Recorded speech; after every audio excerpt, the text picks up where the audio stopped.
বলছেন পৃথিবীর যেদিকে তাকাবে যখন দেখবে লাল, তখনই বুঝবে কিয়ামতের সন্নিকট অবস্থা এসে গেছে।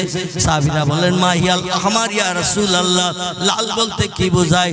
নবী বলতেন লাল বলতে শুধু পাকা বাড়ি দেখতে পাবে, মাটির বাড়ি আর নজরে দেখতে পাবে না। বর্তমান সরকারি সুযোগ সুবিধার কারণে আমি চাইছি না সরকারি সুযোগ সুবিধা বান্দাদের না হোক, এটা চাইছি না। সরকার দিচ্ছে গরিব মানুষদের ঘর, কিন্তু এটা হল নবীজির বর্ণনা 1450 বছর আগে কিয়ামতের লক্ষণ। প্রত্যেকটি দিকে আপনি যখন তাকাবেন পাকা বাড়ি দেখতে পাবেন, লাল ইটের বাড়ি দেখতে পাবেন, লাল রঙের বাড়ি দেখতে পাবেন। কিয়ামতের জন্য অপেক্ষা করো, আল্লাহ বেশি দিন আর পৃথিবীতে বসবাসের সুযোগ দেবে না। জোরে বলুন একটু নাউজুবিল্লাহ, জোরে বলুন একটু নাউজুবিল্লাহ। পয়গম্বর মুহাম্মদ রাসূলুল্লাহ বলছেন সেই জামানায় ওই যুগে যদি আমার কোন উম্মত আমার একটা সুন্নত আমল করি, একটা সুন্নত চালু রেখে কবরে যদি কবরস্থ হয়ে যায়, আল্লাহ নবী বলছেন আল্লাহ পাক খুশিতে বাগবাগ হয়ে সন্তুষ্ট হয়ে ওই বান্দার জন্য 100 শহীদের মর্যাদা দান করে হিসাব নিকাশ বিহীন জান্নাত হালাল বানিয়ে দেবে। নবীর বাহ্যিক সুন্নত হলো 3টি, আরো একটু বাড়িয়ে ধরলো 4টি। একটি হলো মাথার টুপি, 2 নম্বর মুখের দাড়ি, 3 নম্বর হাঁটুর নিচে লম্বা জামা, 4 নম্বর নবীর আরেকটি সুন্নত সেটা হলো পাগড়ি। কি নাম বললাম? এই 4টি সুন্নত যদি কোন মুসলমান দেহের সঙ্গে অ্যাডজাস্ট করে রাস্তাঘাটে পথে হাটে মাঠে জামার বাড়ি শ্বশুর বাড়ি যে কোনো জায়গায় যদি যায়, যে কোনো ধর্মাবলম্বী দেখলে ওরে হিন্দু ভাববে। কি হিন্দু ভাববে? ওরে কি জৈন শিখ ভাববে, ইহুদি খ্রিস্টান ভাববে। মাথায় যদি টুপি থাকে, মুখে যদি দাড়ি থাকে, হাঁটুর নিচে লম্বা জামা যদি থাকে, মাথায় যদি পাগড়ি বাঁধা থাকে, এ লোকটা এজ এ মুসলমান হিসাবে যে কোনো ধর্মাবলম্বীর কাছে বিবেচিত হবে না, হবে না। এটা ঠিক বললাম না ভুল বললাম? বক্তারা বক্তৃতা করলে তাদের গা গরম হয়, ভিতরের গেঞ্জি টেঞ্জি ভিজে যায়। আর শ্রোতারা যদি বসে বসে শুধু শুনতে থাকে, আমার তো ধারণা হিমালয় পাহাড় হয়ে যাবে। কি পাহাড় হবে? হিমালয় পাহাড়। আমাদের ভারতের উত্তরে নেপাল ভুটান বলে 2টি দেশ আছে। এই দেশের মাঝে একটি পাহাড় আছে যার নাম হলো হিমালয়। এই হিমালয় পাহাড় থেকে 4 কিলোমিটার দূরে খালি গায়ে যদি ঘন্টা 3 কেউ দাঁড়িয়ে থাকে, তত্ত্ববিদেরা বলছেন তার জন্য হয় বাঁশ কাটতে হবে এবং বাজার থেকে কাফনের কাপড় কিনে আনতে হবে। কারণ বরফের ঠান্ডা আড়ষ্ট হয়ে ঘন্টা 3 দাঁড়িয়ে থাকলে 4 কিলোমিটার দূরেও ওই লোকটি আড়ষ্ট হয়ে মারা যাবে। তার শেষকৃত্য সম্পন্নের জন্য বাঁশ কাটতে হবে, কাফনের কাপড়ও আনতে হবে। আমি চাই না পৌষ এবং মাঘ মাস 2টি হলো ঋতুকালে শীতকাল, ঠিক তো নাকি? শীতকাল বলা হয় পৌষ এবং মাঘ। এই শীতকালে আপনারা বসে বসে শুধু বক্তার বক্তব্য শুনবেন আর ঠান্ডা বরফ মার্কা হয়ে যাবেন, আমি অধম চাই না। এই জন্য মাঝে মাঝে আপনাদের কণ্ঠ থেকে একটু কথা, আপনাদের কণ্ঠ থেকে একটু আওয়াজ আমি মাঝে মাঝে তুলব। সকলে একটু আওয়াজ দিতে রাজি আছেন তো নাকি? পয়গম্বর মুহাম্মদ রাসূলুল্লাহ, সকলে প্রাণ খুলে বলুন সাল্লাল্লাহু আলাইহি ওয়াসাল্লাম। আবু দাউদ শরীফের হাদিস। নবীজি সাল্লাল্লাহু আলাইহি ওয়াসাল্লাম বলছেন আমার নাম আমার কোন উম্মত শুনলো মুহাম্মদুর রাসূলুল্লাহ, নাম শুনে আমার নামের মর্যাদা রক্ষার্থে একটু সাল্লাল্লাহু আলাইহি ওয়াসাল্লাম বলল না, ওই লোকটির মতো কৃপণ বখিল কঞ্জুস তাম পৃথিবীতে আর দুজন নাই। যে লোকটি আমার নাম শুনলো, মুহাম্মদ রাসূলুল্লাহ নাম শুনলো, কিন্তু একটু সাল্লাল্লাহু আলাইহি ওয়াসাল্লামের তোহফা গিফট আমার জন্য একটু প্রকাশ করলো না, তার মতো কঞ্জুস বখিল কৃপণ পৃথিবীতে আর দুজন নাই। এজন্য যতদিন আমরা হায়াতে বেঁচে থাকবো, নবীজির নাম যখনই শুনবো একটু প্রাণ ভরে কৃতজ্ঞতার সঙ্গে বলবো সাল্লাল্লাহু আলাইহি ওয়াসাল্লাম। প্রিয় নবী সাল্লাল্লাহু আলাইহি ওয়াসাল্লাম তিনি 1 মাস নয়, 2 মাস নয়, 3 মাস নয়, 1 বছর নয়, 2 বছর নয়, 3 বছর নয়, এক টানা 10 বছর কাল পৃথিবীর সেরা 2 নম্বরের মসজিদ যেটি, এই মসজিদটির নাম হলো মসজিদে নববী। কি নাম বললাম? নবীজি নিজ হাতে বানিয়েছিলেন একটি মসজিদ মদিনার দেশে, যে দেশটির পূর্ব নাম ছিল ইয়াসরিব। পরবর্তীতে নবীজির আগমনের কারণে আল্লাহ পাকই নাম পাল্টিয়ে নামকরণ করে দিয়েছিলেন আল মদিনাতুল মুনাওয়ারা। জোরে বলুন একটু সুবহানাল্লাহ। এই মদিনার দেশে দলে দলে মানুষ যখন নবীজির হাতে হাত দিয়ে কলেমা পড়ে মুসলমান হলো, মক্কায় 13 বছর কলেমার দাওয়াত দিয়ে ইসলামের কথা বলে মাত্র 40 জনের মতো মানুষকে দিনের দীক্ষা দিয়েছিলেন, কলেমার কথা শুনিয়েছিলেন। তারা কলেমা পড়েছিল, তবে প্রকাশ করতে পারত না। মক্কা নগরীতে গোপনে গোপনে ইসলামের কাজ করত। প্রকাশ করলেই তাদের জীবন নিয়ে টানাটানি হতো, বিবি বাচ্চার সঙ্গে সম্পর্কচ্যুত করে দিত। এই জন্য গোপনে কলেমা পড়ে গোপনে গোপনে কলেমার প্রচার প্রসার তারা করেছিল। আর মদিনার দেশে পয়গম্বর এসে কলেমার দাওয়াত দিয়ে কলেমা শরীফ মদিনার মানুষকে পড়িয়ে দলে দলে মানুষ যখন মুসলমান হয়ে গেল, আল্লাহ নবী আল্লাহকে রাজি খুশি করার জন্য একটি ইবাদতের ঘর নিজ হাত দিয়ে তিনি বানিয়েছিলেন। এই ঘরটির নাম হলো মসজিদে নববী। নবীর হাতে দিয়ে বানানো, তাই নবীর নামে নামকরণ করা হয়েছে নববী। এই মসজিদে 1 রাকাত নামাজ পড়লে 50,000 রাকাত নামাজ পড়ার সব কিয়ামত পর্যন্ত উম্মতে মুহাম্মাদীদের নাম আমলে আল্লাহ অতীতে জুটিয়ে দিয়েছেন, বর্তমানে জুটাচ্ছেন, ভবিষ্যতেও জুটবে। এই মসজিদে নবীজি 1 দিন 2 দিন 1 মাস 2 মাস 1 বছর 2 বছর নয়, এক টানা 10 বছর কাল এই রকম ওয়াজের মজলিস করেছিলেন। ক বছর বললাম? এক টানা 10 বছর। এখন আমরা ওয়াজের মজলিস করি বাইরে ফাঁকায়, প্যান্ডেল করে সামিয়ানা টানিয়ে লাইট মাইক দিয়ে ওয়াজ নসিহতের মজলিস করি। আর নবীজি ওয়াজ করেছেন একটানা 10 বছর মসজিদের ভিতরে। জোরে বলুন সুবহানাল্লাহ। আমার ভাইরা, রাসূল যখন জোহরের নামাজ বাদ, আসরের নামাজ বাদ, মাগরিবের নামাজ বাদ, এশার নামাজ বাদ, যখন যেদিন যেমন সময় পেতেন, পয়গম্বর সাহাবীদের দিকে ফিরে একটা পাথরের মেম্বারের উপরে বসে মসজিদে নববীতে মেহরাবের ভিতরে পয়গম্বর নামাজ পড়তেন সাহাবীদের নিয়ে। নামাজ শেষ হয়ে গেলে মেহরাব যেখানে ইমাম দাঁড়ায়, ইমাম দাঁড়ানোর পাশে একটা 3টে ধাপের উঁচু জায়গা আছে না? আপনাদের মসজিদে আছে তো নাকি? আছে, সব মসজিদে আছে। একে বলা হয় মেহরাব। কি বলা হয়? মেহরাব। আচ্ছা, মেহরাবের ধাপ কটা?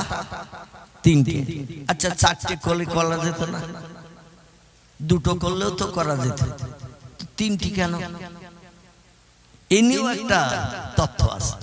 মসজিদে টোটাল 3টি দলের মানুষের আনাগোনা। কটা দল? মসজিদে টোটাল আছে 3টি দলের মানুষ। একটি দলের নাম হলো ইমাম, একটি দলের নাম হলো মুয়াজ্জিন, একটি দলের নাম হলো মুক্তাদি। এছাড়া আর কোন দল কি আসে? ইমাম আসে নামাজ পড়ানোর জন্য, মুয়াজ্জিন আসে আযান দিয়ে জনগণকে নামাজের আহ্বান করার জন্য, এবং জনগণ এসে পিছনে ইক্তেদা করে নামাজ পড়েন। এই 3টি দলের মানুষ মসজিদে আসে। এই জন্য মেহরাবের ধাপ হলো 3টি। ইমামের নামাজ যদি কবুল হয়ে যায়, মুয়াজ্জিনের নামাজ আল্লাহ কবুল করবেন। পিছনে মুক্তাদি যারা ইক্তেদা করলো, এদের নামাজ কবুল করে আল্লাহ তাদের জন্য জান্নাত হালাল বানিয়ে দেবেন। জোরে বলুন একটু সুবহানাল্লাহ। শর্ত হলো ইমামের নামাজ কবুল হওয়া।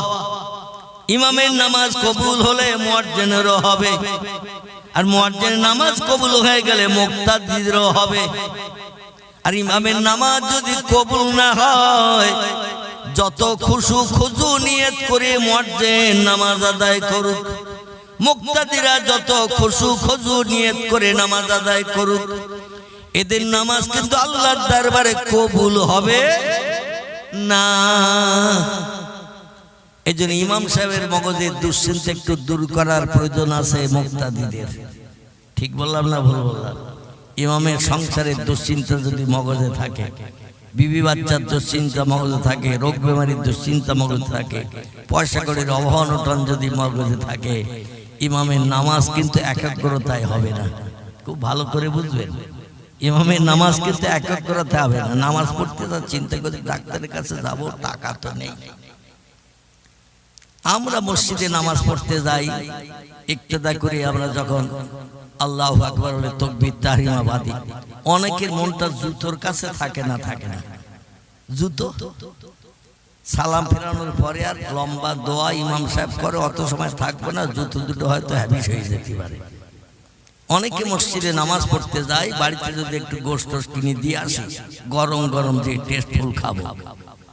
অনেক মসজিদে নামাজ পড়তে যায়, দোকানের শাটারে তালা দিয়ে এসেছি, তো যার দোকান আছে শাটারে তালা দিয়েছিল, শুধু শাটার টেনে দিয়ে এসেছি। এখান থেকে আবার বাড়ি যাব, খাওয়া দাওয়া করবো, তারপর সেই একটু বিশ্রাম দেবো, দোকান খুলতে যাব। এখন তালা দিয়ে এসেছি তো। আপনাদের এলাকার মানুষের হয় মগজে হয়তো এরকম হয় না, হয়। আমি অধম মাঝে মাঝে আমার একটু আড্ডা হয়। তাহলে একটা ইমাম লোক, কম বেশি 40 বছর আমি একটা মসজিদের ইমামতি করছি। ক বছর বললাম? 40 বছর। 1985 সাল থেকে নিয়ে বর্তমান 2025 চলে যে 26 শুরু হয়ে গেছে, মানে হিসাবে 41 পড়িয়েছে। আমি একটা মসজিদের ইমামতি করি, তো মাঝে মাঝে দুশ্চিন্তা আমাদের সকলের মগজে আসে না, আসে না? একমাত্র আল্লাহ সামনে দাঁড়িয়ে আছে, আমি আল্লাহর কাজ করছি। মালিক যদি সামনে দাঁড়িয়ে থাকে, কোন ব্যক্তি কাজে ফাঁকি দিতে পারে? আর মালিক যদি সামনে না থাকে, মালিক গেছে ঘর, নাঙল তুলে ধর, আছে না এরকম একটা প্রবাদ? আহারে, সাহাবীরা বলছেন, ইয়া রাসূলুল্লাহ, সামনের দিকে তাকিয়ে যদি দেখি আল্লাহকে দেখতে পাচ্ছি না, তখন আমরা কি করব? নবীজি সাল্লাল্লাহু আলাইহি সাল্লাম বললেন, তুমি তখন আল্লাহকে দেখতে যদি না পাও, এমন একটা ধারণা যদি করো, তাহলে তুমি মনে মনে ধারণা করবে আল্লাহ তোমাকে দেখছে। তোমার সেই অন্তরের চোখ নাই, যার কারণে আল্লাহর চেহারা দেখার শক্তি তোমার নাই। পৃথিবীতে দুটি আমল যারা করতে পেরেছে, দুটি জিনিস যারা জীবনে অভ্যস্ত করে নিতে পেরেছে, তারা এই পৃথিবীর জীবনটা সুখের হয়েছে, পরকালটাও সুখের হবে। একটি হলো অন্তরের চোখ, একটি হলো অন্তরের কান। এই অন্তরের চোখ, অন্তরের কান পৃথিবীতে যারা আলগা করে নিতে পেরেছে, দুনিয়ার হায়াতের জিন্দেগিতে বেঁচে থাকতো মাবুদের চেহারা দেখার সুযোগ আল্লাহ তাদের নসিবে জুটিয়েছে। ইমাম আবু হানিফা রাহমাতুল্লাহ আলাইহির নাম আপনারা কম বেশি শুনে থাকবেন, যিনি আমাদের মাযহাবের ইমাম। ইমাম নোমান বিন সাবেত তার আসল কুনিয়াতি নাম, ডাক নাম হলো আবু হানিফা। ওনার একটি মেয়ে ছিল, নাম ছিল তার হানিফা। তা হানিফার নামে তার নামকরণ করা হয়েছে পরবর্তীতে। আরবিতে আবুন মানে হলো বাপ, আর হানিফা ছিল ওনার মেয়ের নাম। তো হানিফার বাপ বলে বলে দেশের লোক তারে ডাকতো। জোরে বলুন একটু সুবহানাল্লাহ। যেমন কেউ যদি কলা কেনা ব্যবসা করে, দেখবেন লোকজন দেখলে বলে কলাওয়ালা ভাই এদিকে আসেন। কেউ যদি ডিম কেনা কাজ করে, রাস্তায় বলে ডিমওয়ালা এদিকে এসো, বলে না? বলে না? ওনাকে হানিফার বাবা বলে বলে ডাকতেন। উনি জীবনে 40 বছর কাল এশার ওযুতে ফজরের নামাজ আদায় করেছেন। জোরে বলুন একটু সুবহানাল্লাহ। ক বছর বললাম? 40 বছর পর্যন্ত এশার নামাজের ওযুতে, রাত্র দ্বীপ প্রহরের পর থেকে ফজরের আজান ধ্বনি পর্যন্ত, এই যে লম্বা সময়, এই সময়টা একটা নামাজ আছে, আল্লাহর রেজা মন্দির নামাজ। এই নামাজটি হলো নফল নামাজ, পড়লে সব, না পড়লে কোনো পাপ নাই। শরীয়তে 5 ওয়াক্ত নামাজ হলো আমাদের জন্য ফরজ, অবশ্য কর্তব্য। আল্লাহর দুনিয়ায় বাস করতে গেলে, আল্লাহর নেয়ামত খেতে গেলে, আল্লাহর অনুদান বিবি বাচ্চা নিয়ে সংসার জীবনে সুখ ভোগ করতে গেলে, আল্লাহর জমিনে ঘর বেঁধে থাকতে গেলে, আল্লাহকে 5টা বার 24 ঘন্টার ভিতরে আল্লাহর জমিনে একটু কপাল ঠেকিয়ে সেজদা করে মাবুদের নামের তাসবিহ পড়তে হবে। সুবহানা রাব্বিয়াল আলা, সুবহানা রাব্বিয়াল আলা। আপনাদের মসজিদে সেজদায় যখন ইমামের সঙ্গে মুসল্লিরা যায়, এখানে অন্য তাসবিহ পড়ে তো নাকি? কি অন্য?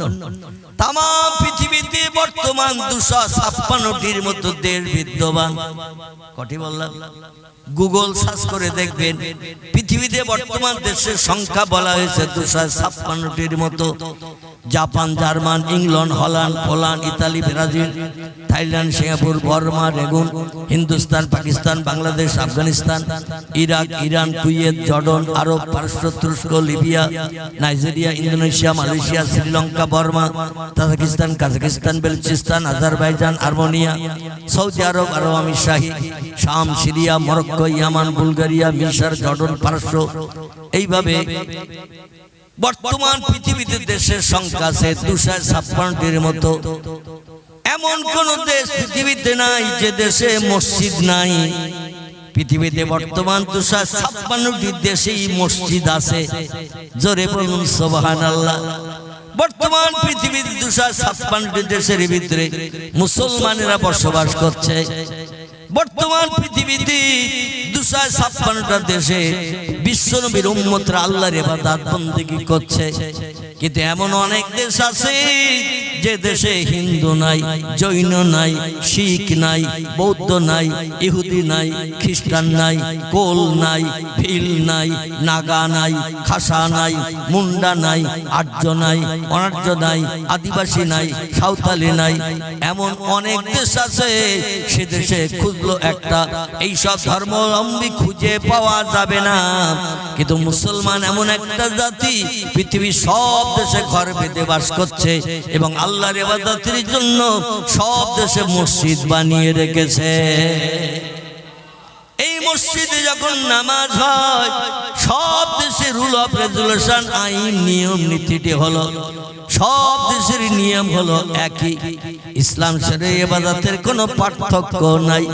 আমরা এই ভারতবর্ষের পশ্চিম বাংলায় যখন সেজদায় যাই, আমরা যে তাসবিহ পড়ি, পৃথিবীর সব দেশের মানুষরা একই তাসবিহ পড়ে। পয়গম্বর তিরমিজি শরীফের হাদিসে জানাচ্ছেন, যখন কোনো বান্দা সেজদায় যে সুবহানা রাব্বিয়াল আলা, হে মহান পবিত্র আল্লাহ, তুমি খাও না, তুমি ঘুমাও না, তুমি পেশাব করো না, তুমি পায়খানা করো না, তোমার রোগ বেমারি হয় না, তোমার বিবি নাই, বাচ্চা নাই, সন্তানাদি নাই, বাপ নাই, মা নাই, অতীতে ছিলে একা, বর্তমানে আছো একা, ভবিষ্যতেও থাকবে একা।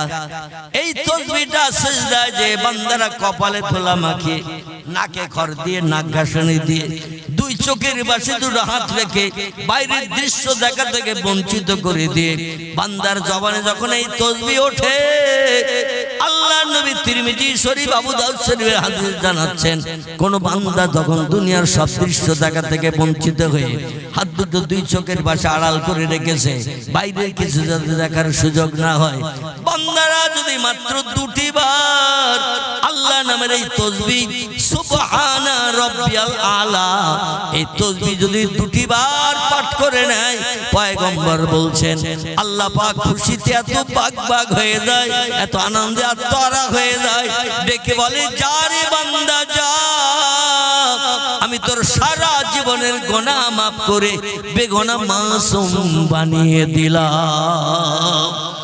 নারায়ে তাকবীর। কবার পড়লে? 2 বার। আচ্ছা, আমরা কম পর্যায়ে কবার পড়ি? 3 বার। 3 বারের কম আমরা আর পড়ে আর মাথা তুলি না। তো এই তসবির এত দাম, এত মর্যাদা। দুটোবার যদি বান্দা এই তসবি পড়ে, কপালে ধুলা লাগে, নাকে খড় দিয়ে আসামির বেশ নিয়ে বান্দা যখন জমিনে সেজদায় যেই তসবি পড়ে, পয়গম্বর বলছেন আল্লাহ খুশিতে এত বাগবাগ হয়ে যায়, বান্দার এই কাজে আল্লাহ এত আনন্দে আত্মহারা হয়ে যায়, আল্লাহ ডেকে বলেন, যা রে বান্দা যা, আমি তোর সারা জীবনের গুনাহ মাফ করে বেগুনাহ মাসুম বানিয়ে দিলাম। তাহলে এই তসবিহ একটু বেশি পড়লে লাভ হবে না লস হবে?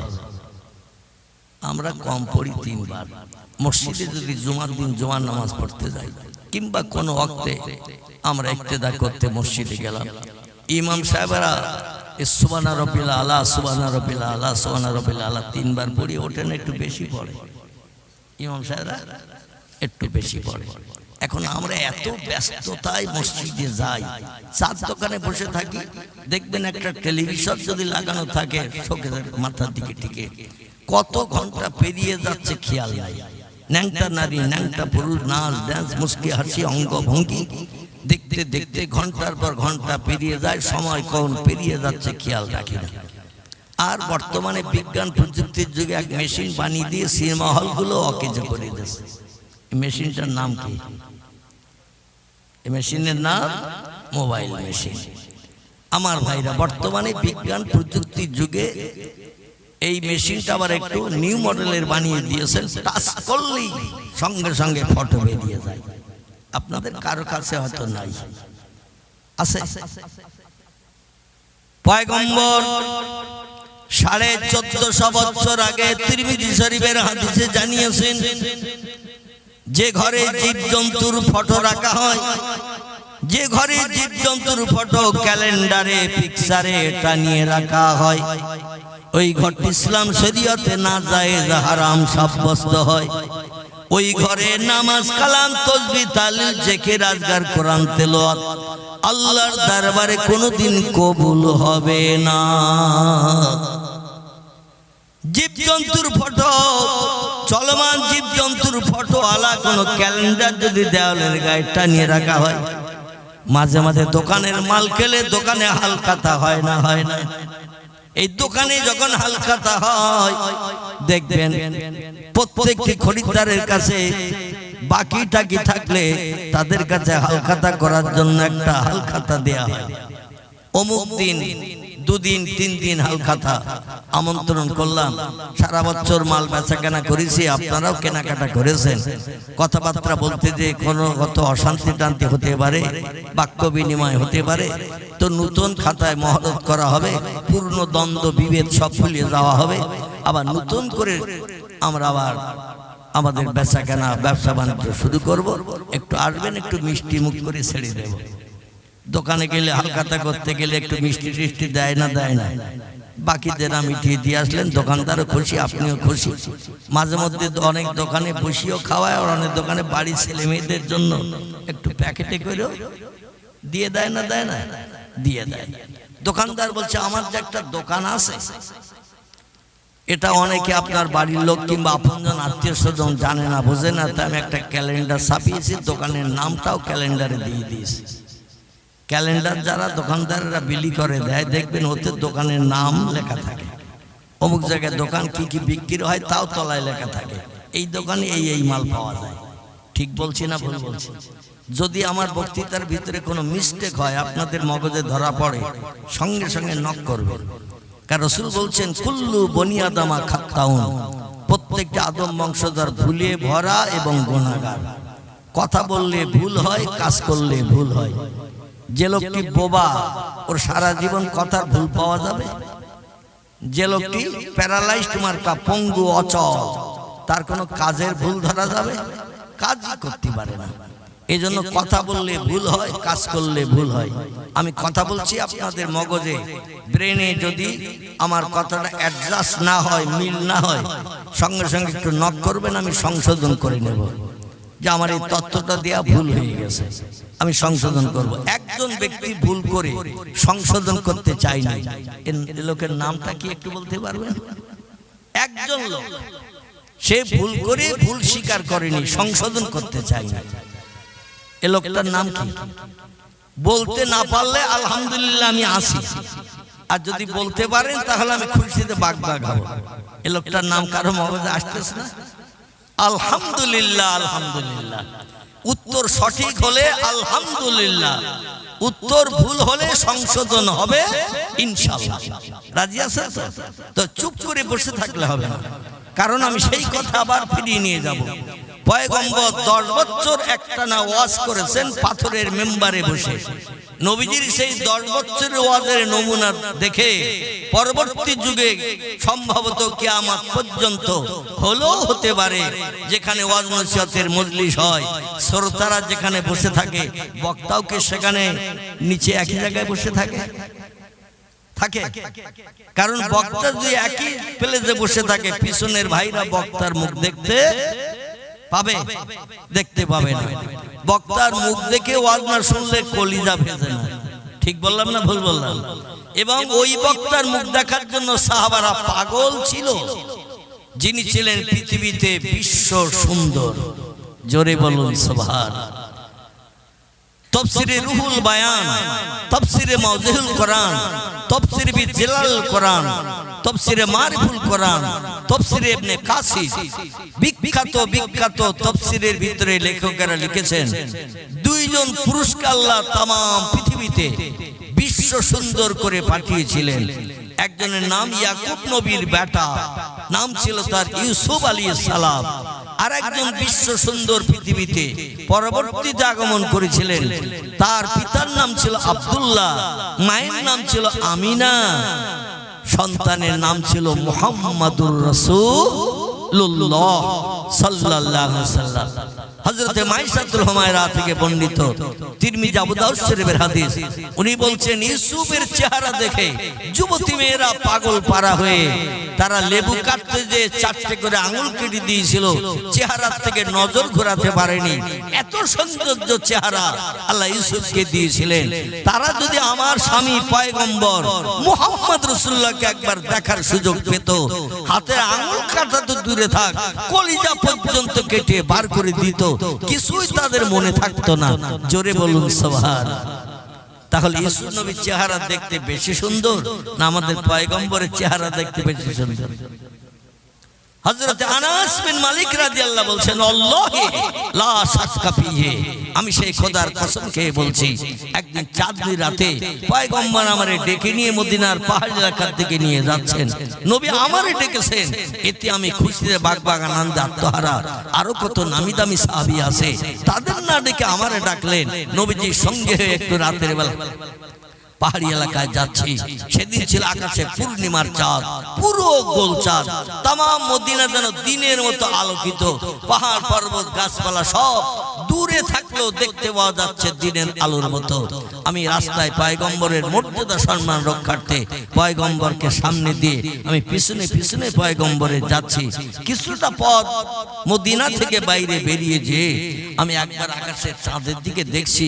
আজকের চাঁদটা কি মন খুলে আলো দিল মদিনায়, দিনের আলোর মতো সব কিছু দেখতে পাওয়া যাচ্ছে। একবার আমি আকাশের চাঁদের দিকে দেখছি, আবার একটু মাথা নিচু করে পয়গম্বরের মুখের দিকে পাশের থেকে তাকিয়ে দেখছি। আমি দেখলাম বিশ্ব নবীর চেহারার আলোর জ্যোতি চাঁদের আলো হেরাস করে উপরে তুলে দিচ্ছে। জোরে বলুন একটু সুবহানাল্লাহ। আমার ভাইরা, এই পয়গম্বরের চাঁদ মুখ দেখার ইচ্ছা মদিনার মানুষের ছিল না? ছিল না? বিশ্ব নবীর চাঁদ মুখ দেখবে, সেই সঙ্গে ওয়াজ শুনবে। এই জন্য সেই নিয়ম নীতি এখনো চালু আছে। বক্তাকে একটু উঁচু জায়গায় বসানো হয়, যাতে সমস্ত শ্রোতারা বক্তার মুখ দেখে ওয়াজ শুনতে খুশি হয়, ওয়াজ শুনে আনন্দ পায়। অনেক ব্যক্তি ঘরের দরজা খুলে এ হরেনের মাধ্যম দিয়ে আওয়াজ শুনতে পাচ্ছে না, পাচ্ছে না। জানালা খুলে হরেনের আওয়াজ শুনতে পাচ্ছে না, পাচ্ছে না। ওদের ওয়াজ শোনা আর এই কম্বলে লাথি মেরে দিয়ে ঘুমকে হারাম করে মজলিসে বসে ওয়াজ শোনার মর্যাদা কি একই হবে? আসমান জমিনের ডিফারেন্স হবে। এই মজলিসের মর্যাদা রক্ষার্থে আল্লাহ বলছেন, বিসমিল্লাহির রহমানির রহিম, ফাইজা কুরিয়াল কুরআনু ফাসতামিউ লাহু ওয়া আনসিতু লাআল্লাকুম তুরহামুন। জোরে বলুন একটু আল্লাহু আকবার।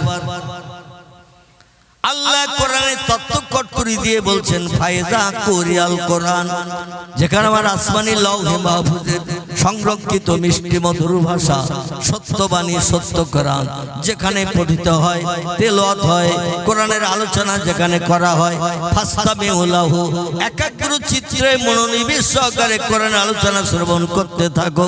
ওয়ানসিতু, এবং মজলিসের সৌন্দর্য রক্ষার্থে হাসি ঠাট্টা না করে, কথাবার্তা না বলে, মজলিসের মর্যাদা রক্ষার্থে চুপটি করে বসে থাকো। যদি কোনো বান্দা আমার কোরআনের নিয়ম নীতি ফলো করে মান্যতা দেয়, লাআল্লাকুম তুরহামুন, আর আসমানের রহমতের যত দরজা আছে আমি সব দরজা খুলে দিয়ে ওই মজলিস আমার রহমত অবারিত বর্ষণ করে থাকি। জোরে বলুন একটু সুবহানাল্লাহ। তা আজকের এই মজলিস আপনারা যারা বসে আছেন আর ঘরে কম্বল গলা পর্যন্ত দিয়ে কিংবা মুড়ি দিয়ে মাইকের আওয়াজ শুনতে পাচ্ছে, ঘরের জানালা খুলে শুনতে পাচ্ছে, তাদের ওয়াজ শোনা আপনাদের ওয়াজ শোনা আল্লাহর কোরআনের কথা মোতাবেক এক হবে নাকি? আল্লাহ বলছেন ওই মজলিস আমার রহমতের দরজা খুলে দেই, রহমত বর্ষণ করে, বান্দাদের রহমত পরিব্যাপ্ত করে, পরিতৃপ্ত করে। কিন্তু ঘরে যারা কম্বল মুড়ি দিয়ে শুনবে, জানালা খুলে শুনবে, তারা কোনদিন এই রহমত পেতে পারবে না, তারা সকলে বঞ্চিত হয়ে যাবে।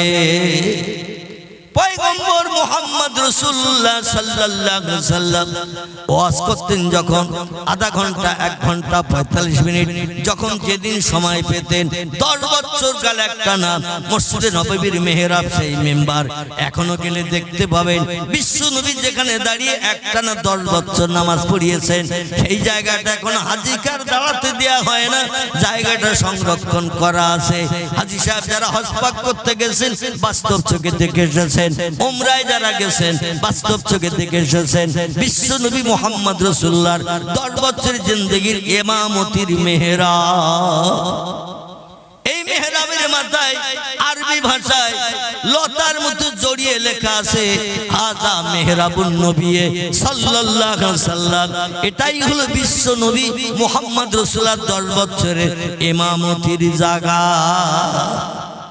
সাধারণ আরবি যারা পড়তে জানে তারা দেখলে বুঝতে পারবে না, যারা একটু বিজ্ঞ পণ্ডিত আলেম তারা দেখলে বুঝতে পারবে। জড়িয়ে জড়িয়ে জিলিপির পেছের নাই, জিলিপির পেছ দেখেছেন তো যেমন জড়ানো জড়ানো ওই রকম জিলিপির পেছের নাই, ওই রকম জড়িয়ে লেখা আছে ডান ধার থেকে বাম ধার পর্যন্ত হাজা মেহরাবুন নবী সাল্লাল্লাহু আলাইহি ওয়াসাল্লাম।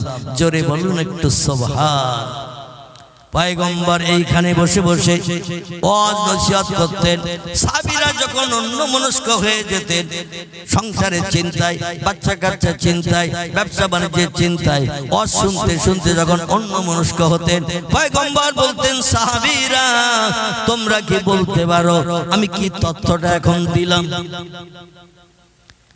সাহাবীরা তোমরা কি বলতে পারো আমি কি বক্তৃতা এখন তোমাদের কাছে করলাম?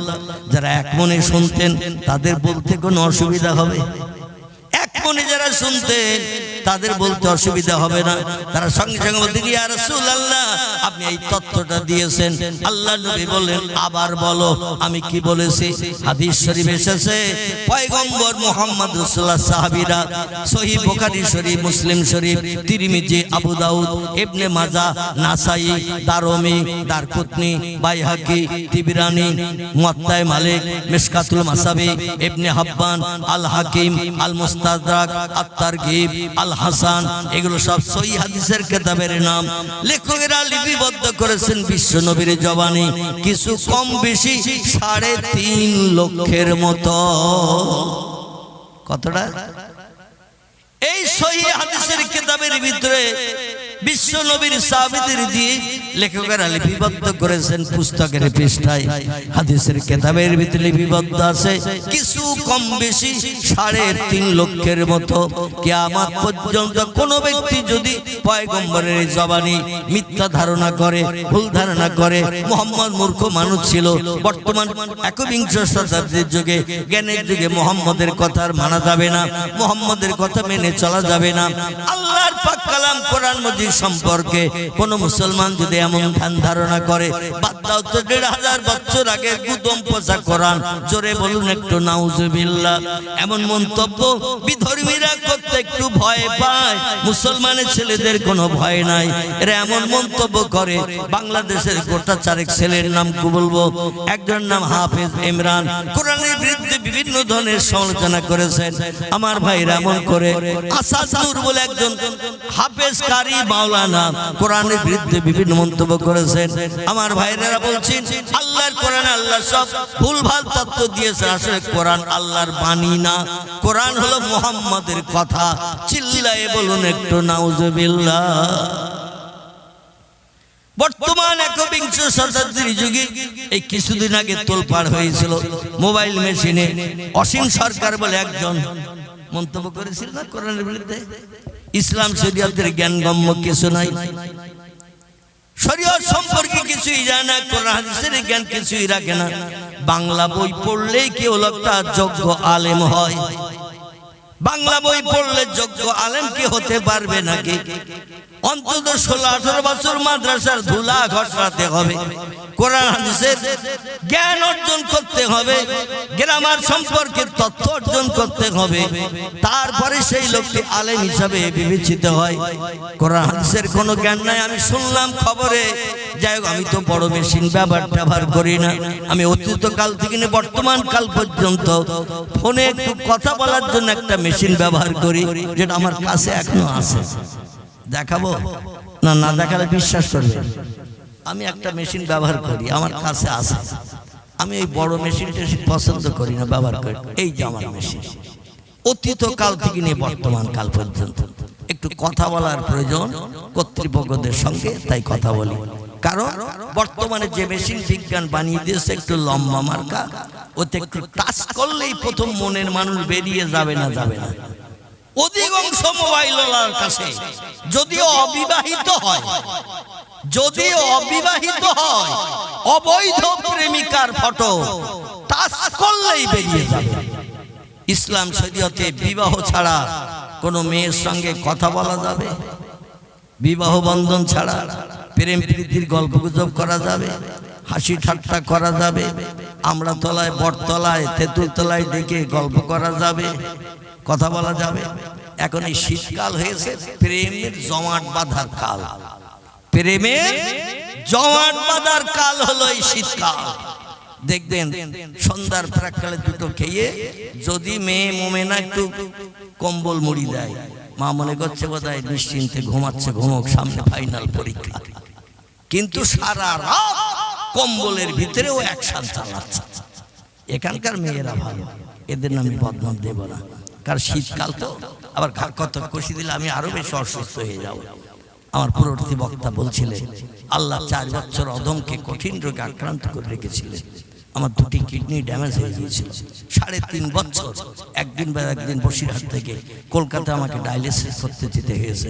3.5 বছর একদিন বা একদিন, এইভাবে 3.5 বছর ডায়ালিসিসের পরে গত 2024 সালে 18 জানুয়ারি আমি আরএনটেগর হসপিটাল, দেবী শেঠি হসপিটাল যেটা মুকুন্দপুর, ওইখানে অপারেশন হয়ে, অপারেশনের পরও 2 মাস ওখানে ঘর ভাড়া করেছিলাম। কারণ আমাদের এলাকার পরিবেশ দূষণীয় পরিবেশ, চিংড়ি মাছ কাটা পরিবেশ, মানে দুর্গন্ধ, যে কোনো মানুষ গেলে নাকে কাপড় দেওয়া ছাড়া দাঁড়াতে পারে না। যার কারণে 18,000 টাকা করে ঘর ভাড়া দিয়ে 2 মাস ওখানে ছিলাম। থেকে রমজান মাস পড়লে আস্তে আস্তে ওখান থেকে বাড়ি আসলাম। তারপরও 1 বছর ঘরের ভিতরে আবদ্ধ ছিলাম। এরকম কোনো মানুষের সামনে বসতে পারতাম না। আর বসতে গেলে মাথায় টুপি লাগাতে হতো, নাকে মাস্ক লাগাতে হতো, হাতে কবাত দিতে হতো, পায়ে কবাত দিতে হতো। আমার থালা বাটি ঘটি যা কিছু ছিল শুধু আমার জন্য, আমার পেশাব ঘর পায়খানা ঘর আমার জন্য, সেখানে কেউ যেতে পারবে না। এইভাবে আমাকে কঠিন পরীক্ষার মাঝখানে থেকে আল্লাহ পাক 4 বছর পরে অধমকে পরীক্ষা একটু পাশ করিয়েছে। আমি 4 বছর কোনো প্রোগ্রামে কোথাও যেতে পারি নাই, ঘরের ভিতরে আবদ্ধ ছিলাম। আত্মীয় স্বজন দেখতে আসলো, দরজার বাইরে দাঁড়িয়ে আমার সঙ্গে কথা বলতে হতো, কারণ ভিতরে ঢোকার পারমিশন ছিল না। ডাক্তার বলল ইনফেকশন হলেই কিন্তু আর বাঁচানো যাবে না। কারণ আম গাছের কলমের মতো একজনের পেটের থেকে কিডনি কেটে আমার পেটে আম গাছে যেমন কলম বাঁধে ওই রকম জুড়ে দিয়েছিল। যাই হোক, ডাক্তারের নির্দেশ মেনে আল্লাহর উপরে তাওয়াক্কুল করে ভরসা করেছিলাম। আল্লাহ পাক কবরের যাত্রীকে উঠিয়ে আবার একটা চেয়ারে বসিয়েছেন। তাই দু চার কথা আবার আমি একটু বলার প্রয়াস পেয়েছি বা আপনাদের সঙ্গে চার চক্ষের মিলন ঘটাতে পেরেছি। বাংলা একটা প্রবাদ আছে, রাখে আল্লাহ মারে কে, আর মারে আল্লাহ রাখে কে। এই প্রবাদটা যে 100% সত্য, 100-এর ভিতরে 100% সত্য, শস্য দ্বারা পরিমাণ মিথ্যা নাই। আল্লাহ অধমকি দিয়ে সেটা প্রমাণ করে দেখিয়েছেন। আমার গ্রামের 98% মানুষের ধারণা ছিল আমি অধম আর বাঁচব না। অধিকাংশ গ্রামের মানুষ মসজিদের হরেনের দিকে কান নিয়ে রাখতো, মৌলবি মারা গেছে খবরটা কখন মাইকে বলবে। আপনাদের গ্রামে মানুষ মারা গেলে মসজিদে বলে না? বলে না? অধিকাংশ মসজিদে বলে অমুক মারা গেছে, অমুক সময় জানাজা হবে, আপনারা জানাজা শরীক হতে চাইলে এই সময় আসবেন, আসর বাদ কি জোহর বাদ কি অমুক সময় জুমার নামাজ বাদ জানাজা হবে। এই রকম কানুন ছিল আমার গ্রামের মানুষ। কিন্তু আল্লাহ পাক তিনি বেশি, সব থেকে বেশি বেশি জানেন কোন বান্দা কবরস্থ হবে, কোন বান্দা এখনো দুনিয়া হায়াতে বেঁচে থাকবে। এটা আল্লাহ ছাড়া বেশি জানেন কে? কেউ জানে? জানেন না। যাই হোক, আমি আল্লাহর কাছে দোয়া কামনা করব আপনাদের জন্য। আল্লাহ দুটি কঠিন রোগ যেন আপনাদের বিবি বাচ্চা আপনজন আত্মীয় স্বজন কাউকে না দেন। একটা রোগের নাম হলো কিডনি সংক্রান্ত রোগ, আরেকটি হলো ক্যান্সার। নেই কোনো অ্যান্সার। ক্যান্সার রোগ যদি কারো ধরে, বিজ্ঞানীর এখনো পর্যন্ত এই রোগের ওষুধ এখনো বানাতে পারেনি। যদিও কেমো টেমো এটা ওটা দিচ্ছে, কিন্তু কিছুদিন পরে আবার ওই রোগের সংক্রমণ শুরু হয়ে যায়। খুব বেশি দিন এই কেমো দিয়ে মানুষকে বুড়ো বয়স পর্যন্ত কোনো দেশে রোগীকে ডাক্তার এখনো বাঁচিয়ে রাখতে পারে নাই। 2-5 বছর 7 বছর পরে দেখবেন আবার ওই রোগ আবার ধরে, সেই রোগ আবার কেটে ওঠে, আবার মরে যায়। আমি আপনাদের জন্য, আমি আমার জন্য দোয়া চাই, আল্লাহ এই দুটি কঠিন রোগ আমাদের কাউকে যেন না দেন। সকলে বলুন আমিন। আসুন এবার চলে যাই সেখানে। পয়গম্বর একটা কথা জিজ্ঞাসা করতেন সাহাবীদের কাছে 3 বার। তিনবার একটি কথা জিজ্ঞাসা করতেন সাহাবীরা, আমি কি তোমাদের কাছে বললাম? সাহাবীরা একই উত্তর 3 বার দিতেন। পয়গম্বরের মুখে তখন হাসির ঝলক উঠতো। জোরে বলুন একটু সুবহানাল্লাহ। তবে শীতের রাতে আমি অত কষ্ট আপনাদের দেব না। কোন তথ্য দিয়ে যদি একবার জিজ্ঞাসাবাদ করি বিশ্ব নবীর সুন্নত আদায় করতে, কে কে রাজি আছেন একটু একটা হাত উঁচু করে দেখান। নবীর সুন্নত আদায় করতে কে কে রাজি আছেন? আমি যদি একটাবার জিজ্ঞাসা করি কোন তথ্য দিয়ে, আপনারা হাত উঠাতে পারবেন কি পারবেন না? স্বীকৃতি দিতে পারবেন কি পারবেন না? রাসূল বলছেন, মান তামাসসাকা বিসুন্নতি ইনদা ফাসাদে উম্মতি ফালাহু আজরু মিআতা শহীদিন। আল্লাহ নবীর জমানে, নবী বলছেন আখিরি জমানার শেষ যুগে পৃথিবী ধ্বংসের সময়কাল যখন এসে যাবে, শেষ যুগ যখন এসে যাবে, বর্তমানে এই জমানাটা আখিরি জমানা না আগের জমানা? এই জমানাটা আখিরি জমানা। দুনিয়া ধ্বংসের কিছু কিছু নমুনা এই পৃথিবীতে চালু হয়ে গেছে। অনেক বিজ্ঞ পণ্ডিত আলেমেরা বলছেন ইমাম মেহেদীর জন্ম হয়ে গেছে, ইমাম মেহেদীর জন্ম হয়ে গেছে, এখনো তিনি প্রকাশ পান নাই, খুব সত্তার প্রকাশ পেয়ে যাবে। যাই হোক, তাম পৃথিবী লাল মানুষেরা দেখতে পাবে, লাল। তিরমিজি আবু দাউদ শরীফে হাদিস নবী বলছেন, পৃথিবীর যেদিকে তাকাবে যখন দেখবে লাল, তখনই বুঝবে কিয়ামতের সন্নিকট অবস্থা এসে গেছে। সাহাবীরা বলেন, মাহিয়াল আহমার ইয়া রাসূলুল্লাহ, লাল বলতে কি বোঝায়? নবী বলতেন, লাল বলতে শুধু পাকা বাড়ি দেখতে পাবে, মাটির বাড়ি আর নজরে দেখতে পাবে না। বর্তমান সরকারি সুযোগ সুবিধার কারণে আমি চাইছি না সরকারি সুযোগ সুবিধা বান্দাদের না হোক, এটা চাইছি না। সরকার দিচ্ছে গরিব মানুষদের ঘর, কিন্তু এটা হল নবীজির বর্ণনা 1450 বছর আগে কিয়ামতের লক্ষণ। প্রত্যেকটি দিকে আপনি যখন তাকাবেন পাকা বাড়ি দেখতে পাবেন, লাল ইটের বাড়ি দেখতে পাবেন, লাল রঙের বাড়ি দেখতে পাবেন। কিয়ামতের জন্য অপেক্ষা করো, আল্লাহ বেশি দিন আর পৃথিবীতে বসবাসের সুযোগ দেবে না। জোরে বলুন একটু নাউজুবিল্লাহ, জোরে বলুন একটু নাউজুবিল্লাহ। পয়গম্বর মুহাম্মদ রাসূলুল্লাহ বলছেন, সেই জমানায় ওই যুগে যদি আমার কোন উম্মত আমার একটা সুন্নত আমল করি, একটা সুন্নত চালু রেখে কবরে যদি কবরস্থ হয়ে যায়, আল্লাহ নবী বলছেন আল্লাহ পাক খুশিতে বাগবাগ হয়ে সন্তুষ্ট হয়ে ওই বান্দার জন্য 100 শহীদের মর্যাদা দান করে হিসাব নিকাশবিহীন জান্নাত হালাল বানিয়ে দেবে। নবীর বাহ্যিক সুন্নত হলো 3টি, আরো একটু বাড়িয়ে ধরলো 4টি। একটি হলো মাথার টুপি, 2 নম্বর মুখের দাড়ি, 3 নম্বর হাঁটুর নিচে লম্বা জামা, 4 নম্বর নবীর আরেকটি সুন্নত সেটা হলো পাগড়ি। কি নাম বললাম? এই 4টি সুন্নত যদি কোনো মুসলমান দেহের সঙ্গে অ্যাডজাস্ট করে রাস্তাঘাটে পথে হাটে মাঠে জামার বাড়ি শ্বশুর বাড়ি যে কোনো জায়গায় যদি যায়, যে কোনো ধর্মাবলম্বী দেখলে ওরে হিন্দু ভাববে। কি হিন্দু ভাববে? ওরে কি জৈন শিখ ভাববে, ইহুদি খ্রিস্টান ভাববে। মাথায় যদি টুপি থাকে, মুখে যদি দাড়ি থাকে, হাঁটুর নিচে লম্বা জামা যদি থাকে, মাথায় যদি পাগড়ি বাঁধা থাকে, এ লোকটা এজ এ মুসলমান হিসাবে যে কোনো ধর্মাবলম্বীর কাছে বিবেচিত হবে না, হবে না।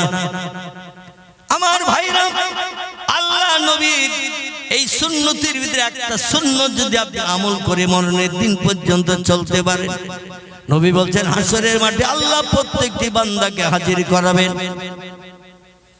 ফাহিয়াকুম সুম্মা ইউমিতুকুম সুম্মা ইহয়িকুম সুম্মা ইলাইহি তুরজাউন। আল্লাহর পাক কালাম কোরআন মাজিদে সূরা বাকারা আল্লাহ তত্ত্বকট করছেন, ও বান্দা বান্দিরা, আমি এক ফোঁটা নাপাক দুর্গন্ধ পচা বীর্য পানির মাধ্যম দিয়ে মায়ের হেমের থলির ভিতরে তোমাদের আমি আল্লাহ পাক জিন্দা বানিয়ে 9 মাস 10 দিন রেখে দিয়েছিলাম। তারপরে পৃথিবীর চেহারা তোমাদের দেখিয়ে দিলাম। এই দুনিয়া চিরস্থায়ী তোমাদের বসবাসের জায়গা নয়। সুম্মা ইউমিতুকুম, আবার একদিন তোমাদের মরণ ঘটানো হবে, দুনিয়ার মোহমায়া পরিত্যাগ করানো হবে। তাই বলে যেন ধারণা করি না 4 ভাগ দার্শনিকদের মতো মরে গেলাম তো হয়ে গেল, আর পরকাল টাল বলতে কিছু নাই। আছে না কিছু লোক 12 ক্লাসে একটি দর্শন শাস্ত্র পড়ানো হয়, ফিলোসফি। এই ফিলোসফিতে একদল বিজ্ঞানীদের তত্ত্ব কোট করা হয়েছে, যাদের 4 ভাগ দর্শন বলা হয়। আমার ভাইরা, এই 4 ভাগ দার্শনিকদের কিছু তথ্য আপনাদের কাছে পরিবেশন করি। তাহলে পরকাল আমরা যেমন বিশ্বাস করি, পৃথিবীতে কিছু মানুষ পরকাল বলে কিছুই মানে না, বিশ্বাস করে না। চিল্লায় বলুন একটু নাউজুবিল্লাহ। আল্লাহ নবী বলছেন দুনিয়া হলো ক্ষণস্থায়ী, পরকাল হলো চিরস্থায়ী। আর দুনিয়া ফানিয়াতুন ওয়াল আখিরাতু বাকিয়াতুন। নবী বলছেন দুনিয়া হলো ধ্বংসশীল, পরকাল হলো স্থায়ী। কোটি কোটি বছরের জিন্দেগি, পরকালের কোনো শেষ নাই। আমরা দুনিয়ার প্রেমে পাগল হয়ে গেছি। 60, 65, 70 বছরের জন্য পরকালে চিন্তা করি, মুয়াজ্জিনের আযানে কান দিই না, রমজান মাসে রোজা রাখি না।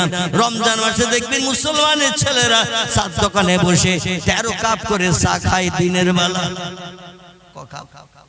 13 কাপ করে খায়। একজন জিজ্ঞাসা করছে, প্রতিদিন তোরে 2 বার 3 বার চা খেতে দেখি, সকালে একবার, দুপুরে একবার, সন্ধ্যাবেলা একবার, তো এখন এত চা খাচ্ছিস কেন? বলে চাচা দাদা সব রোজায় আছে, খরিদ্দার তো দোকানে আসে না, দোকানদারের দুশ্চিন্তা, রাতে ঘুম হবে না, তা এখন দোকানদারের মনে একটু হাসি ফোটানোর জন্য আমি 13 কাপ করে খাচ্ছি। দোকানদারের মনে হাসি ফোটানোর জন্য। রোজাদার তো চা খেতে আসে না দিনের বেলা, বেচা কেনা হবে না, দোকানদারের দুশ্চিন্তা হবে, তাই 13 কাপকে উসুল তুলে দিচ্ছে। আচ্ছা, এদের জায়গা কোথায় হবে বলেন তো দেখি? নিজেও রাখে না, আবার চাচারে ডেকে বলে আসেন চাচা 1 কাপ চা খেয়ে যান। চাচা বলে বেয়াদব নাতি, বুঝিস না রমজান মাস, বলে আসলে তুমি খাবে না, তো একটু ডেকে ঠাট্টা করছি চাচা। নাউজুবিল্লাহি মিন যালিক, জোরে বলবো নাউজুবিল্লাহ। আরে চাচারে ডাকতেছে রমজান মাসে চা খাওয়ার জন্য, আর যখন চাচা খায় বাকি 11 মাস কোনদিন ডাকার সময় পায় নাই, কারণ ডাকলেই তো চাচা আসবে, ডাকলেই তো আসবে। এখন রমজান মাসে হাজার ডাকলো চাচা, রোজা ভেঙে চা খাবে। আরে আমার ভাইরা, 4 ভাগ দার্শনিকরা বলছে ধার করে যদি ঘি ভাত খেতে হয় তো খাও, খেয়ে মরো, মরণের পরে আর কিছু নাই। এই দার্শনিকরা বলছেন দুনিয়া হলো ক্ষণস্থায়ী, আজকের বেঁচে আছো, আগামীকাল থাকবে, এই সার্টিফিকেট দেওয়ার ক্ষমতা আমাদের নাই। আগামীকালের জন্য কোনো আশা ভরসা যেন উঠিয়ে রেখো না। যখন যেটা মনে ইচ্ছা হবে সঙ্গে সঙ্গে পূরণ করিও। মদ খাওয়ার ইচ্ছা হলে আজই খাও, সুদের ব্যবসা করার ইচ্ছা হলে আজই শুরু করে দাও। বিধবা নারীর দরজার করোনার দিয়ে জীবন যৌবনে ক্ষুধা নিবৃত্তির ইচ্ছা হলে আজই যেয়ে করে এসো। আগামীকালের জন্য আশা উঠিয়ে রেখো না, কারণ যমদূত আজরাইল যদি এসে একবার চাবি মোড়া দেয়, জীবনের শখ শান্তি আর মিটবে না, ওই শখ শান্তি নিয়ে চলে যেতে হবে। এই জন্য যখন যেটা মনে ইচ্ছা হবে সঙ্গে সঙ্গে পূরণ করিও। সহসঙ্গীরা বলছেন কিছু ইচ্ছা পূরণ করতে গেলে তো পয়সার দরকার হয়, পয়সা না হলে ইচ্ছা পূরণ হবে না। এই দর্শন শাস্ত্রের দার্শনিকরা বলছেন ধার করে যদি ঘি ভাত খেতে আও তো খাও, খেয়ে মরো, মরণের পরে আর কিছু নাই। ধার করে যদি ঘি ভাত খেতে হয় তো খাও, খেয়ে মরো, মরণের পরে আর কিছু নাই। বলো তাহলে আমরা যে দেনা করলাম, ধার করলাম, ঘি ভাত খেলাম, ইলিশ মাছ খেলাম, খাসির গোশত খেলাম, আমাদের ঋণের উপায় কি? বলে মরে গেলে কোনো ব্যক্তি তোমার কাছ থেকে একটা পয়সা আদায় করে নিতে পারবে না। মাথার পাশে চাচা আব্দুল করিম, আব্দুল সালাম চাচা, আমার দোকান থেকে টাকা ধার করেছিলে, মাল খেয়েছিলে, সামনের হাট বারে দিন দেবে বলেছিলে, হঠাৎ খবরে শুনলাম তুমি মারা গেছো, তাই দৌড়ে ছুটে কবরে দেওয়ার আগে, কবরে দিলে তো আর পয়সা চাইতে পারবো না, তাই এখন তোমার জানাজা হবে চাচা, লোকজন এসে দাঁড়িয়ে গেছে, আমার সেই পয়সার উপায়। চার ভাগ দর্শনে বলছে হাজার যদি চিল্লায় পাওনাদার একটা পয়সা আদায় করে নিতে পারবে না। এই জন্য যত পারো ধার করো, দেনা করো, কর্জ করো, খাও, মরে গেলে এক পয়সাও দেওয়ার দরকার নাই। আমাদের মুসলমানের ঘরের একটি ছেলে, নাম হলো তার ওমর খৈয়ম, বিশ্ববিখ্যাত খোদাদ্রোহী কবি, মুসলমানের ছেলে, নাম হলো তার ওমর খৈয়ম। তিনিও একটি পুস্তক লিপিবদ্ধ করেছেন, ঠিক এই মতো একটি বই কলকাতা কলেজ স্ট্রিটে খুঁজলে পেয়ে যাবেন, ওমর খৈয়মের লেখা বই। বইটির নাম হলো বাণী চিরন্তনী, লেখকের নাম ওমর খৈয়ম। এই পুস্তকের বিস্তার ছন্দের ঝংকারের তত্ত্বগুলো দিয়ে মানুষের মগজ ধোলাই করে মানুষকে বেঈমান বানানোর জন্য এনাফ যথেষ্ট হয়েছিলেন তিনি। তার লেখা বইটা আপনি আলগা করে দেখবেন, কিছু কিছু জায়গায় রবীন্দ্রনাথ ঠাকুরকে পর্যন্ত ছন্দের ঝংকারে তাকে তলানিতে ঠেকিয়ে দিয়েছেন। তার ব্রেন মগজ এত সাফ ছিল, প্রত্যেকটি লাইনের মাথায় অক্ষরের মিল দিয়ে দিয়ে কবিতা লিপিবদ্ধ করেছেন এবং তথ্যমূলক কবিতা। আমার ভাইরা ওমর খৈয়াম বলছেন, এই বেলা ভাই মদ খেয়ে নাও, কাল নিশীতের ভরসা কই, চন্দ্র কিরণ রহিবে যুগ যুগ ধরি, আমরা তো আর রব না সই। তিনি বলছেন এই পৃথিবীর মানুষেরা নগদ যা পাও হাত পেতে নাও, বাকির খাতা শূন্য থাক, দূরের বাঁশি শুনে কি লাভ, মাঝখানে যে বেজায় ফাঁক। ওমর খৈয়মের লেখা কবিতা। আমি খুব বেশি তত্ত্ব দিয়ে সময় নষ্ট করব না। উনি বলছেন নগদ যা পাও হাত পেতে নাও, বাকির খাতা শূন্য থাক, দূরের বাঁশি শুনে কি লাভ, মাঝখানে যে বেজায় ফাঁক। এই বেলা ভাই মদ খেয়ে নাও, কাল নিশীতের ভরসা কই, চন্দ্র কিরণ রহিবি যুগ যুগ ধরি, আমরা তো আর রব না সই। তিনি বলছেন প্রতিদিন আকাশে চন্দ্র উদয় হয়, আলো দেয়, কিন্তু আমাদের যদি দেহ থেকে একবার প্রাণ বেরিয়ে যায়, আমরা কিন্তু দুনিয়ার মানুষের নজরে আর আমাদের চেহারা দেখাতে পারবো না। এই জন্য মদ খাওয়ার ইচ্ছা হলে আজই খাও, সুদ খাওয়ার ইচ্ছা হলে আজই খাও, ব্যভিচারী করার ইচ্ছা হলে আজই করো, জীবনের শখ মিটাও, কারণ বাকির খাতা খালি থাক। বাকি মানে ফাঁকি, ফাঁকি মানে এমটি পকেট, কিচ্ছু নাই। মোল্লা মৌলবীরা ধর্মীয় যাজকেরা বলে দুনিয়ায় ইবাদত বন্দি উপাসনা করো, পরকালে তোমরা নাজাত পাবে, তার প্রতিদান পাবে। কিন্তু আমরা হাজার যন্ত্রপাতি মেশিন দিয়ে রিসার্চ করে গবেষণা করে দেখেছি, জান্নাত আজ পর্যন্ত জান্নাতের খবরও পাই নাই, জাহান্নামেরও খবরও পাই নাই। জাহান্নাম হলো নরক আগ্নি, আগুনে পুড়িয়ে পুড়িয়ে স্রষ্টা নাকি দগ্ধ করবে। আসমানের আকাশ পর্যন্ত আমরা রকেট চালালাম, চন্দ্রযান চালালাম, মঙ্গল গ্রহ আমরা অতীত করলাম, বুধ বৃহস্পতি জয় করার চিন্তা নিলাম। মহাশূন্য শুধু ফাঁকার ফাঁকা, জান্নাত বলতে কিছু নাই। আবার পৃথিবীর মাটির তলায় ফুটের পুরে ফুট, হাজার হাজার ফুট মাটির তলে আমরা পাইপ চালিয়ে দিয়েছি, দিয়ে দেখলাম সেখানেও জাহান্নামের আগুনের কোনো নাম নিশানা গন্ধ নাই। অতএব এই মিথ্যা তত্ত্ব, মিথ্যা কথা শুনে জীবন যৌবনকে বরবাদ করার কোনো দরকার নাই। আপনাদের কাছে জিজ্ঞাসাবাদ করবো, আমরা পরকাল বিশ্বাস করি না করি না? পরকাল মানি না মানি না? দুনিয়া ক্ষণস্থায়ী, পরকাল হলো চিরস্থায়ী। আর দুনিয়া বাকিয়াতুন, আর দুনিয়া ফানিয়াতুন, আখিরাতু বাকিয়াতুন। দুনিয়া হলো ধ্বংসশীল, পরকাল হলো স্থিতিশীল। পরকাল কোটি কোটি বছরের জিন্দেগি। আজকে আমরা কিন্তু বর্তমান প্রযুক্তি যুগের বিজ্ঞান, দর্শন, ইঞ্জিনিয়ারদের কথা মোতাবেক আল্লাহরে অটোমেটিক অধিকাংশ মানুষ ভুলে গেছে। তার কারণ শরীয়তের ফতোয়ার কিতাব, কারবা নাম হেদায়াত, কারবা নাম ফতোয়ায়ে দুররে মুহতার, ফতোয়ায়ে কাজী খান, ফতোয়ায়ে মহি, ফতোয়ায়ে জামে সগীর, এমন করে ফতোয়ায়ে শামী, ফতোয়ায়ে মারাকিউল ফালাহ, ফতোয়ায়ে আলমগীর, বিশ্ববিখ্যাত বড় বড় ফতোয়ার কিতাবে লেখকেরা একমত হয়ে লিখেছেন, কোরআনের কোন একটা কথা কোন মুসলমান মানতে যদি অস্বীকার করে, কোরআনের কোন একটা কথা বিশ্বাস করতে যদি আপত্তি দর্শায়, লোকটার মুসলমান থাকবে না, লোকটা কাফের হিসাবে বিবেচিত হবে। কি হবে? কাফের হবে। কাফেরের ঠিকানা কোথায় হবে? একটু জোরে বলেন। এখন বললে কি জাহান্নামে যেতে হবে নাকি? বলতে হবে না? কাফেরের ঠিকানা জাহান্নাম হবে, এটা জোরে বললে কি এক্ষুনি জাহান্নামে যেতে হবে? এখনো তো আমাদের মরণ হয়নি। আচ্ছা, মরণ না হওয়া পর্যন্ত কোনো ব্যক্তিকে কবরে দেয়া হয়, আর কবরে দিলেই কিন্তু প্রথম শুরু হয়ে যায় জাহান্নামের অ্যাকশন। যতদিন বেঁচে থাকবো জাহান্নামের নাম নিশানা গন্ধ পাবো না। কবরে গেলেই ফেরেশতা মুনকির নকির আসবে, প্রশ্ন জিজ্ঞাসা করলে উত্তর দিতে পারলে জান্নাতে সুখ, আর উত্তর দিতে না পারলেই জাহান্নামের গরম অগ্নিশিখা কবরে আল্লাহ পাক কিয়ামত পর্যন্ত দগ্ধ করার জন্য ফেরেশতা নিযুক্ত করে রাখবেন। জোরে বলুন একটু আমিন। আমার ভাইরা, অতএব এখন আমরা হায়াতে বেঁচে আছি, অপরাধীদের ঠিকানা হবে জাহান্নাম। জোরে বললো আপত্তি নাই, আসতে বললো আপত্তি নাই। আল্লাহ বলছেন, কুল্লামা নুদিজাত জুলুদুহুম বাদদালনাহুম জুলুদান গায়রাহা লিয়াযুকুল আযাব। সূরা বাকারা। আল্লাহ বলছেন, কুল্লামা নুদিজাত জুলুদুহুম, অপরাধী সাব্যস্ত যারা হবে, মুয়াজ্জিনের আযানে কান দেবে না, রমজান মাসে রোজা রাখবে না, সকাল সন্ধ্যা আমার আসমানি কিতাব কোরআন শরীফ তেলাওয়াত করবে না, রাস্তাঘাটে পথে যখন চলবে আমার নামের জপ জিকির করবে না, সুবহানাল্লাহ আলহামদুলিল্লাহ এমন করে আমার নামের তাসবিহ পাঠ করবে না, এই রকম ভাবে দুনিয়ার দিনগুলো যদি অতিবাহিত করে, ও হাল্লালা হালালাহু, আমি কোরআনে যেগুলো বৈধ ঘোষণা করেছি সেগুলো বৈধ হিসাবে যদি মান্যতা দেয়, ও হারামা হারামাহু, কোরআনে যেগুলো নিষিদ্ধকরণ করেছি তা থেকে বান্দা যদি দূরে সরে থাকে, মদ হারাম করেছি, মদের গ্লাসে হাত দিল না, সুদ হারাম করেছি, সুদের একটা পয়সা হাতে নিল না, মিথ্যা কথা বলল না, আল কাযবু উম্মুজ জুনুব, আল্লাহ বলেছেন মিথ্যা হলো পাপের মা। মায়েরা সন্তান প্রসব করে যেমন বংশ বৃদ্ধি করে, যে লোককে মিথ্যা কথা বলে সে পাপের বংশ বৃদ্ধি করে।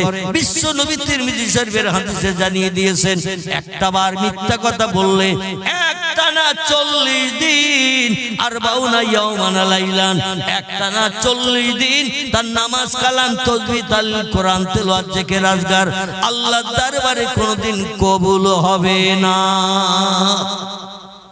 কবার মিথ্যা বললে? একবার।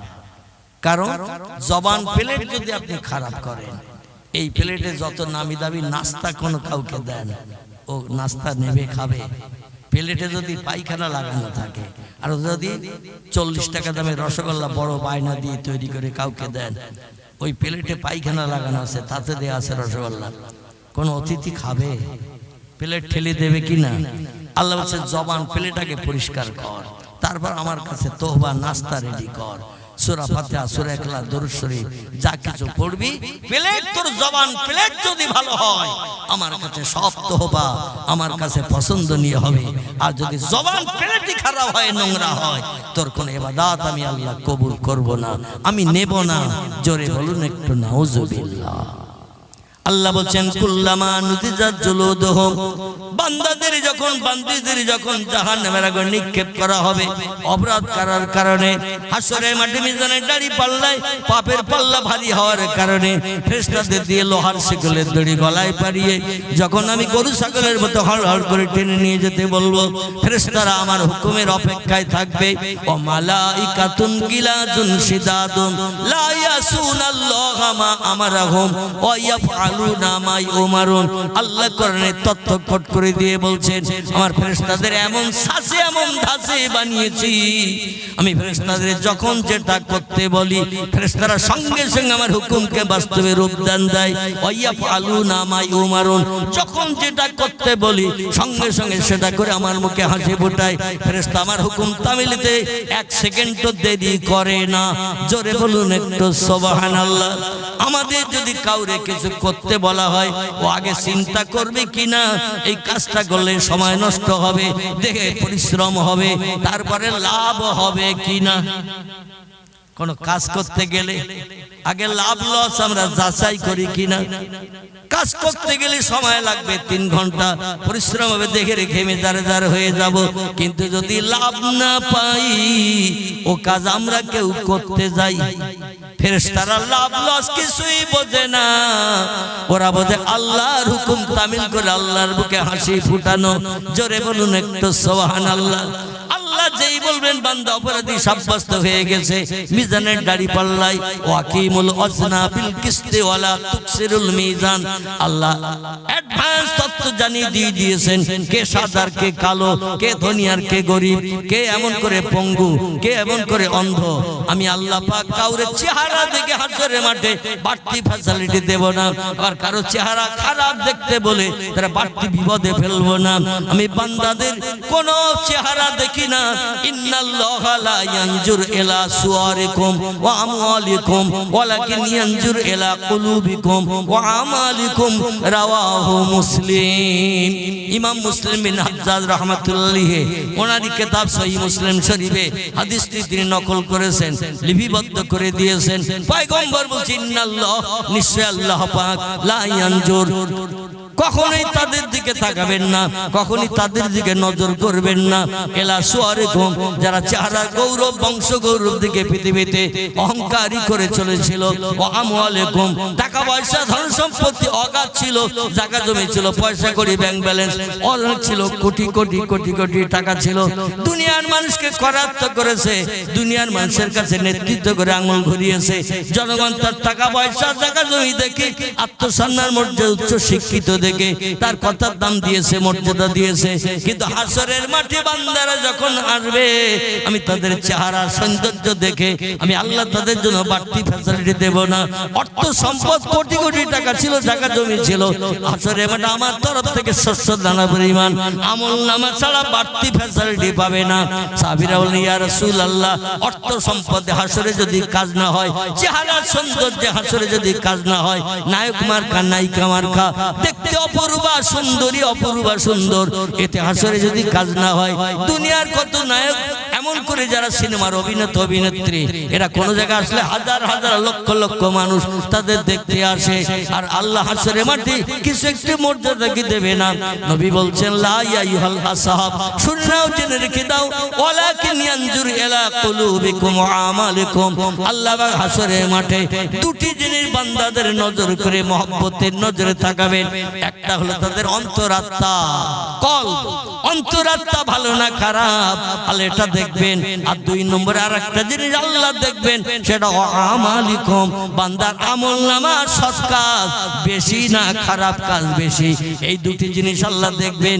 যাদের আমলনামায় ভালো কাজ থাকবে বেশি, আল্লাহ পাক নতুন জামাইয়ের মতো কদর করে তার হুকুম করা ফেরেশতাদের ডেকে বলবেন, এ ফেরেশতারা, আমার এই বান্দা পৃথিবীতে আমার দুনিয়ার মর্যাদা রক্ষা করেছে, আমার হুকুমের মান্যতা দিয়েছে, একে তাড়াতাড়ি জান্নাতের দরজায় পৌঁছে দাও। ফেরেশতারা নতুন জামাইয়ের মতো কদর করে যত্ন করে নিয়ে চলে যাবেন জান্নাতের দরজায়। যে বলেন উদখুল বাবা কায়াখি, ও আল্লাহর বান্দা তাড়াতাড়ি দরজা দিয়ে ভিতরে ঢুকে যান। ভিতরে শুধু সুখ আর সুখ, আনন্দ আর আনন্দ, ফুর্তি আর ফুর্তি। এখানে কোটি কোটি বছর ধরে তুমি 70টা যুবতী সুন্দরী হুরগেলেমান নিয়ে আনন্দ ফুর্তি করতে পারবে। যাদের বয়স 18 বছরে করা হয়েছে, হাজার হাজার লক্ষ লক্ষ বছর পেরিয়ে গেল, 18 বছর যুবতী সুন্দরী হুরগেলেমানের বয়স 19 বছর দেখাবে না। আবার কোটি বছর পেরিয়ে গেলে এই 18 বছরের সুন্দরী যুবতী হুর 16 বছরে দেখাবে না। প্রথম যেমন চেহারা দেখবে, কোটি কোটি বছর পরও একই রকম চেহারা থাকবে। ওদের বাচ্চা কাচ্চা হবে না, স্বামী স্ত্রীর মতো মেলামেশা করবে, জীবন যৌবনে খোদা নিবৃত্তি করবে। এক একটা পুরুষের সেবা করার জন্য আল্লাহ জান্নাতের ভিতরে 70টা হুরগেলেমান বরাদ্দ করে দেবে।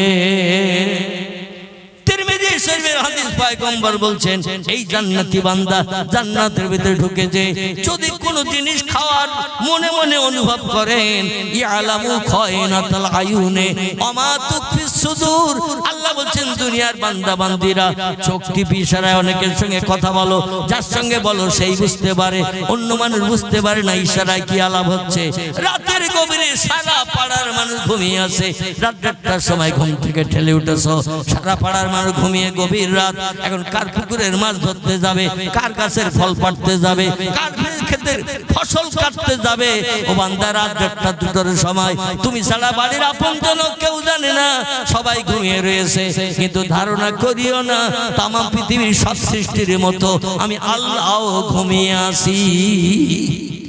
আল্লাহু লা ইলাহা ইল্লাহু আল হাইয়ুল কাইয়ুম লা তাখুযুহু সিনাতুন ওয়ালা নাউম। জোরে বলুন একটু আল্লাহু আকবার, আর একটু জোরে বলুন আল্লাহু আকবার। আল্লাহ বলছেন আমি সেই মহান প্রভু, সেই স্রষ্টা। ও দুনিয়ার মানুষ তোমরা শোনো, হুয়াল হাইয়ুল কাইয়ুম, আমি অতীত ছিলাম, বর্তমানে আছি, ভবিষ্যতেও থাকবো। লা তাখুযুহু সিনাতু ওয়ালা নাওম, আমার জীবনে কোনোদিন ঘুম লাগে না, ইচ্ছা করো কোনোদিন আমি ঘুমাই না। প্রতিদিন 24 ঘন্টা রাত দিন আমি আল্লাহ জেগে থাকি। এই জন্য যে কাজ তোমরা রাতে করো দিনে করো, আমার কুদরতি নজর আমি সব দেখতে পাই। বান্দারা হাসরের মাঠে হাজির হলে পাই টু পাই তোমাদের দুই কাঁধে দুজন ফেরেশতা নিযুক্ত করে রেখেছে, যাদের বলা হয়েছে কিরামুল কাতিবিন, সম্মানিত দুইজন লিখিত ফেরেশতা। ভালো কাজ করলে ডান কাঁধের ফেরেশতা লেখে, খারাপ কাজ করলে বাম কাঁধের ফেরেশতা লেখে। যেদিন হাসরে কবর থেকে দৌড়িয়ে হাজির দেবে, ওই আমলনামার খাতা দুটো আমার কাছে দিয়ে দেবে। সেদিন খাতা উল্টে উল্টে তোমার সব কাজকর্মগুলো তোমার চোখের সামনে প্রকাশ করা হবে। মানুষ এত বড় নিমক হারাম, আল্লাহ যেদিন প্রতিদিনের খাতা খুলে খুলে সব হিসাব দেখাবেন। অমুক দিন রাত 1টার সময় অমুকের পুকুরে মাছ চুরি করে এনেছে, অমুক দিন রাত 2:30টার সময় অমুকের গাছের ফল পেড়ে এনেছে, অমুক দিন রাত 2টার সময় বিধবার দরজার কড়া নাড়া দিয়ে জীবন যৌবনে ক্ষুধা মিটিয়েছে, টাকার বিনিময়ে পড়ে স্বামী হারা বিধবা, সংসারে তেমন কোনো পুরুষ নাই, রাতের গভীরে চলে গেছি টাকার বিনিময়ে জীবন যৌবনে ক্ষুধা নিবৃত্তি করে এসেছে। সারা পাড়ার মানুষ ঘুমিয়ে, কেউ দেখতে পায় নাই, কিন্তু আমি আল্লাহ আমার চোখ তুই ফাঁকি দিতে পারিস নাই। ও বান্দা, আমি সব টেলিভিশনের পর্দার মতো সব রেডি করে তুলে রেখেছি। অফিস আদালতে এখন কম্পিউটার মেশিন চলে না হিসাব নিকাশের জন্য, ব্যাংকে কম্পিউটার মেশিন, ওর ওই নাম্বারটা দিয়ে যদি একবার নক করে, কবে টাকা তুলেছে, কবে টাকা জমা দিয়েছে, কত আছে, সব সঙ্গে সঙ্গে বেরিয়ে আসবে না, আসবে না, আসবে না, আসবে না। পৃথিবীর বিজ্ঞানী যদি মেশিন বানিয়ে দিতে পারে, হাজার হাজার লক্ষ মানুষের সব বইপত্র খাতা পত্র হিসাব নিকাশ যদি এক কম্পিউটার মেশিনে ঢুকাতে পারে, আল্লাহ বোধহয় পারবে না। আল্লাহ পারবে? আল্লাহ বলছেন ইয়াসিন আল কুরআনিল হাকীম, ও আমার মহব্বতের ইয়াসিন, বিশ্ব বিশ্ব নবীর গুণবাচক নাম।